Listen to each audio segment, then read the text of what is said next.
एक दिन गौतम बुद्ध एक गांव के पास से होकर जा रहे थे।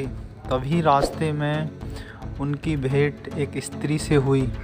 स्त्री ने गौतम बुद्ध को पहचान लिया और हाथ जोड़कर प्रणाम किया और गौतम बुद्ध से वो स्त्री प्रार्थना करने लगी कि आप कल हमारे यहाँ भोजन करने आएँ, इसी गांव में मेरा घर है।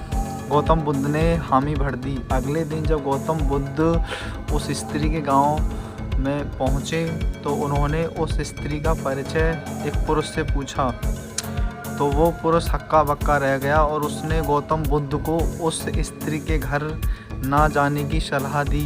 तो गौतम बुद्ध ने उस पुरुष से कहा कि भैया आप ऐसा क्यों कह रहे हो, उस स्त्री ने मुझे भोजन के लिए निमंत्रित किया है। तो वो पुरुष गौतम बुद्ध से बोला कि महाराज आप जिसके घर जा रहे हैं वो स्त्री चरित्रहीन है। तब गौतम बुद्ध ने उस पुरुष से कहा कि क्या आपके गांव में सबसे बुद्धिमान व्यक्ति है? तो उस पुरुष ने कहा हाँ। तो गौतम बुद्ध बोले कि भैया उस सबसे बुद्धिमान व्यक्ति को मेरे समक्ष लेकर आओ। तब वो पुरुष गांव के सबसे बुद्धिमान व्यक्ति को गौतम बुद्ध के पास लेकर पहुंचा। उस व्यक्ति ने देखते ही गौतम बुद्ध को प्रणाम किया और उनका गांव में आने का कारण पूछा। तो गौतम बुद्ध बोले कि मुझे एक स्त्री के यहाँ भोजन करने जाना है। उस स्त्री का परिचय गौतम बुद्ध ने उस बुद्धिमान आदमी को दिया। तो वो बुद्धिमान आदमी भी गौतम बुद्ध की बात सुनकर हक्का चक्का रह गया और उनसे बोला कि महाराज आप उसके घर भोजन करने मत जाइए, वो स्त्री चरित्रहीन है। तब गौतम बुद्ध ने मुस्कुराकर उस बुद्धिमान व्यक्ति से पूछा कि आप दोनों हाथ मेरे सामने करिए। तो उस व्यक्ति ने दोनों हाथ गौतम बुद्ध के सामने कर दिए।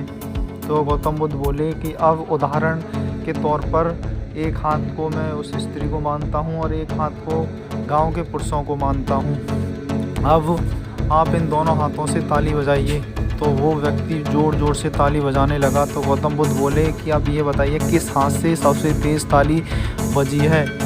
तो वो व्यक्ति बोला महाराज भला एक हाथ से ताली कैसे बज सकती है? तो गौतम बुद्ध बोले कि यही तो मैं आपसे कहना चाह रहा हूँ, भला अगर जिस गांव में चरित्रहीन पुरुष ही नहीं होंगे तो भला वहाँ की स्त्रियाँ चरित्रहीन कैसे हो सकती हैं? गौतम बुद्ध की इतनी सी बात